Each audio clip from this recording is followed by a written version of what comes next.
Imaginez que vous êtes dans votre lit. Vous avez enfin réussi à vous endormir. Vous commencez à rêver. Vous êtes bien, détendu, relaxé. Mais soudain, vous vous réveillez. Votre cœur bat très fort. Vous êtes en sueur, en nage. Vous ressentez une forte oppression dans la cage thoracique. Vous avez l'impression d'étouffer. Vous manquez d'air. Qu'est-ce qui se passe? Votre cerveau se met en alerte maximale, affirmant que vous allez mourir, faire une crise cardiaque, devenir fou. Dans cette vidéo, nous allons voir 6 bons conseils pour calmer votre angoisse nocturne et pour que vous puissiez repartir pour une bonne nuit de sommeil. Et regardez bien cette vidéo jusqu'à la fin. Je vous révèle une chose que peu de gens connaissent et qui pourrait vous débarrasser à tout jamais de vos angoisses nocturnes. Et auparavant, vous pouvez vous abonner et cliquer sur la cloche pour ne manquer aucune de mes vidéos. Vous pouvez aussi télécharger une formation gratuite en 4 vidéos pour vous aider à calmer les crises d'angoisse et les crises d'angoisse la nuit également. Mais déjà, sachez que si vous angoissez la nuit, mais vous le savez peut-être déjà, c'est que vos journées sont vraiment loin d'être sereines. Il se peut que vous ayez tout simplement une crise d'angoisse la nuit car vous avez un gros problème à résoudre en ce moment ou parce que vous subissez tout simplement une grosse pression au travail. Dans ce cas, les crises d'angoisse vont vraiment être temporaires et en relâchant tout simplement la pression ou en résolvant votre problème du moment, ça va aller nettement mieux. Vous avez tout simplement fait un mauvais cauchemar. Et dans ce cas, cela peut être extrêmement angoissant, il est vrai. Mais si ces cauchemars reviennent souvent, moi je pense qu'il serait bon pour vous de consulter. Surtout s'ils sont survenus après un traumatisme que vous avez subi. À ce moment-là, vous souffrez peut-être de stress post-traumatique. Mais il est possible aussi que vous souffriez de troubles paniques. Alors, qu'est-ce que le trouble panique? C'est une crise d'angoisse ou plusieurs crises d'angoisse qui reviennent souvent, qui sont répétitives. Dans ce cas-là, l'attaque de panique, la crise d'angoisse, la nuit, s'ajoute à celle que vous vivez tout simplement dans la journée. Le problème avec les paniques nocturnes, c'est qu'au moment de vous coucher, vous avez très peur d'en refaire une autre. Et vous avez du mal à vous endormir. Et vous ruminez et vous vous dites « Et si j'avais une autre crise d'angoisse cette nuit ?» Et vous vous demandez peut-être aussi pourquoi vous en souffrez de ces crises d'angoisse. Vous pouvez aussi, comme c'est souvent le cas de mes clients, vous demander si vous allez faire une crise cardiaque car votre cœur bat à 100 à l'heure. Certains de mes clients s'imaginent atteints d'une crise de folie grave qui les obligerait à la longue à être internés, comme ils disent, ou plutôt, je dirais, hospitalisés, en psychiatrie.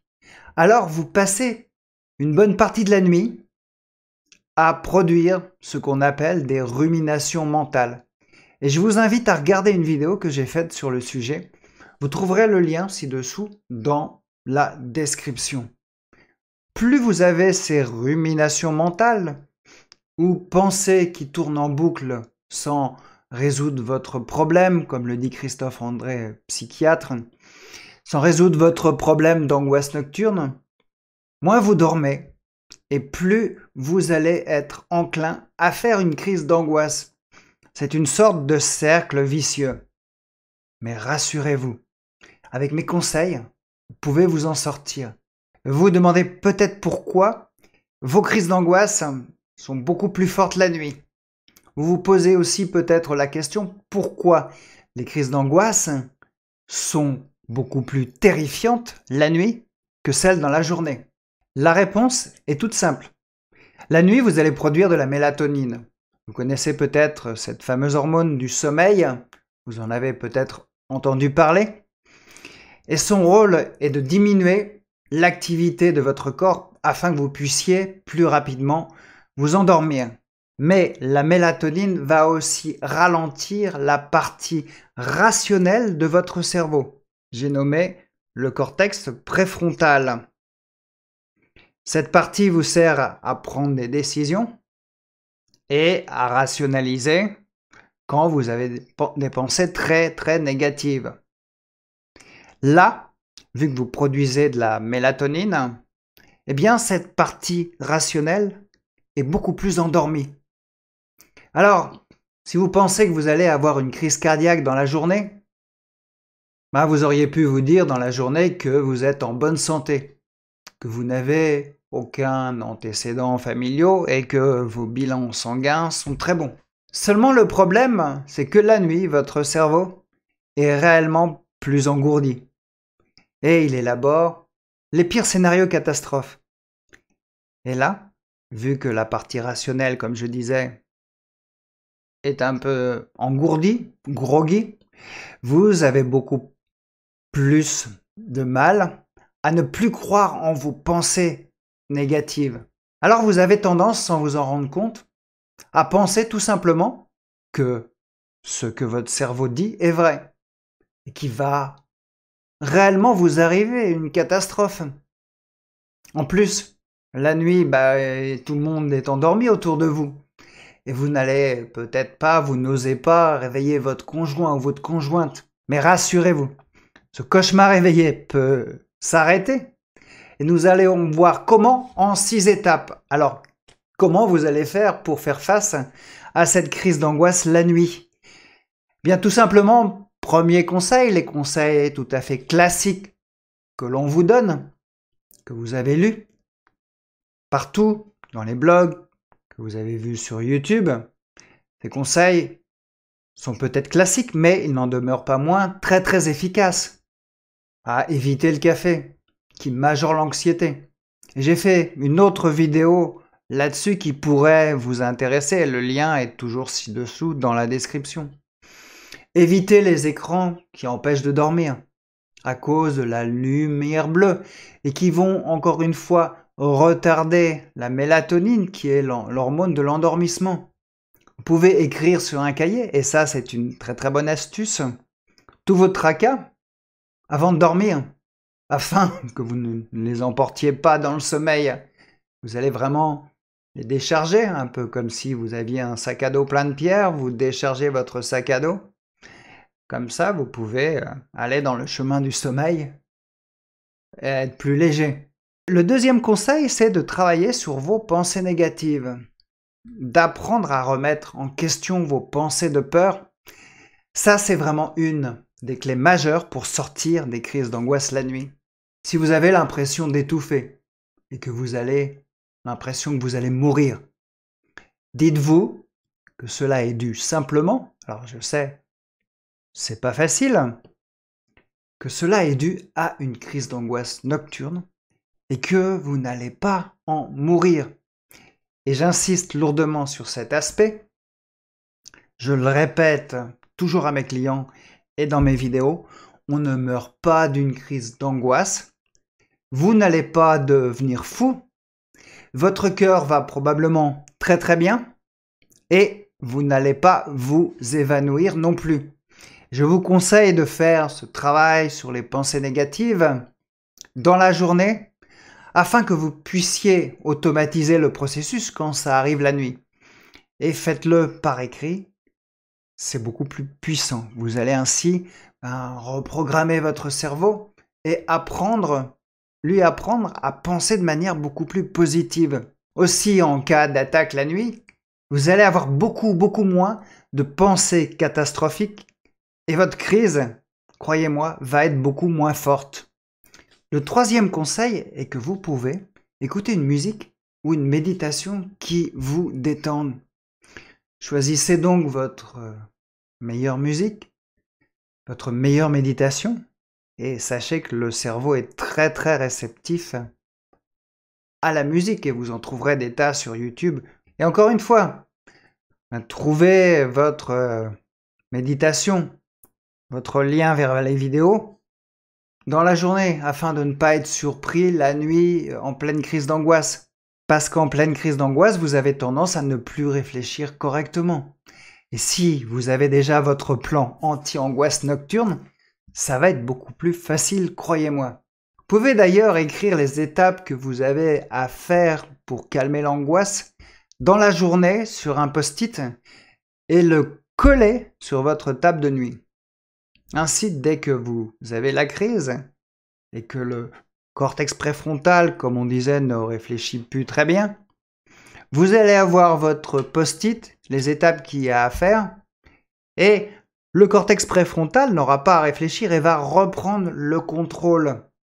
Et vous allez moins ruminer et vous allez calmer tout simplement votre crise d'angoisse nocturne. Le quatrième conseil, qui est de calmer sa respiration et qui est peut-être le conseil le plus important, et je le répète inlassablement dans mes vidéos, lorsqu'on se concentre sur sa respiration, on calme l'esprit et le cœur aussi. Alors encore une fois, entraînez-vous dans la journée à un exercice de respiration qui vous apaise, toujours pour la même raison, pour ne pas être pris au dépourvu la nuit. Cet exercice doit être très facile à faire et vous plaire. Pourquoi il doit être facile à faire? Parce que quand vous êtes la nuit avec la mélatonine qui engourdit votre cerveau, pas la peine d'essayer de faire un exercice compliqué de respiration, ça doit être un exercice le plus simple possible, encore une fois que vous avez pratiqué avant.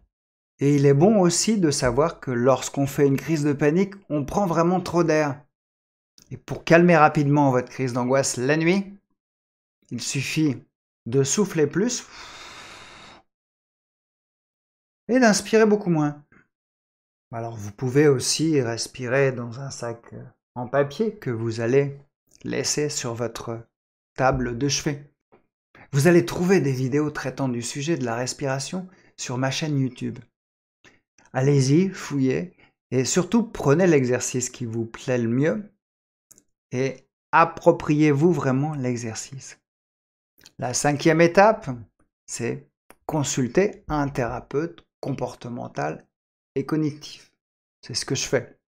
J'ai été formé avec des psychiatres et je pratique la thérapie comportementale et cognitive. Parce qu'il n'est pas toujours facile de mettre en application les conseils que l'on voit sur YouTube, surtout si on est tout seul face à sa crise et la nuit. Un accompagnement, moi j'en suis persuadé, va vous faire toujours des progrès beaucoup plus rapidement. Moi-même, sur certains aspects de mon travail, je n'hésite pas à me faire accompagner et je peux constater que les progrès sont beaucoup plus rapides que tout seul devant les tutos YouTube. C'est vraiment difficile. Et le thérapeute va vous aider à adopter des pensées et des comportements beaucoup plus positifs, à réguler vos émotions et surtout aussi, ce qui est important, à calmer vos sensations physiques.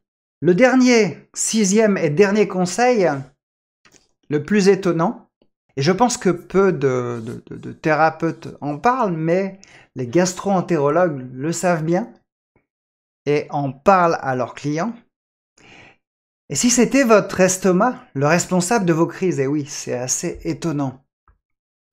Il se peut que certains d'entre vous aient une intolérance alimentaire et que vous fassiez des crises de panique dues à cette intolérance alimentaire. Par exemple, si vous avez du mal à digérer le gluten, le repas du soir que vous allez prendre va mettre votre estomac en difficulté. Votre estomac va faire des spasmes pour digérer cet aliment qu'il ne supporte pas. Or, comme un fait exprès, votre estomac est juste en dessous de votre cage thoracique qui contient les poumons. Et lorsqu'il produit des spasmes pour digérer, il va contracter vos poumons, réveiller votre cerveau qui se met en alarme car il a l'impression que vous manquez d'air. Ainsi, n'hésitez pas à faire des tests d'allergie pour savoir si vous êtes intolérant à tel ou tel aliment. Ou tout simplement arrêtez pour une période plus ou moins longue le gluten le soir, les produits laitiers ou les aliments que vous mangez le plus.